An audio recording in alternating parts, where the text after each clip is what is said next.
السلام علیکم دوستو، میرا نام ہے علی اور آپ دیکھ رہے ہیں وائس آف اسلام۔ آج ہم سیکھیں گے کہ پڑوسی کے کیا حقوق ہوتے ہیں، تو ویڈیو آخر تک ضرور دیکھیں۔ کبھی کبھی کھیل کی خوشی میں ہم یہ بھول جاتے ہیں کہ آس پاس لوگ بھی رہتے ہیں، لیکن یہ شور کسی کے سکون میں خلل ڈال سکتا ہے۔ یہ بچے بہت شور کر رہے ہیں، بیٹا تھوڑا آہستہ کھیل لو، شور سے تکلیف ہو رہی ہے۔ ہم تو بس کھیل رہے ہیں۔ یہ وہ لمحہ تھا جہاں علی کو فیصلہ کرنا تھا، کیا وہ اپنی خوشی کو ترجیح دے گا یا اپنے پڑوسی کا حق ادا کرے گا۔ نبی صلی اللہ علیہ وسلم نے کیا فرمایا تھا؟ علی کو پیارے نبی اکرم صلی اللہ تعالی علیہ وسلم کی حدیث یاد آئی۔ رسول اکرم صلی اللہ علیہ وسلم نے فرمایا، جو اللہ اور آخرت کے دن پر ایمان رکھتا ہو وہ اپنے پڑوسی کو تکلیف نہ دے۔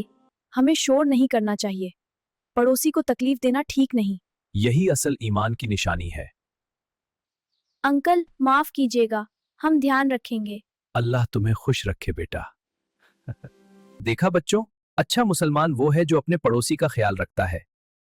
اگر آپ کو ہماری آج کی حدیث یا آج کی بات اچھی لگی تو ہمارے چینل کو لائک کریں، سبسکرائب کریں اور اپنے دوستوں سے شیئر کریں۔ اللہ حافظ، کل پھر ملیں گے۔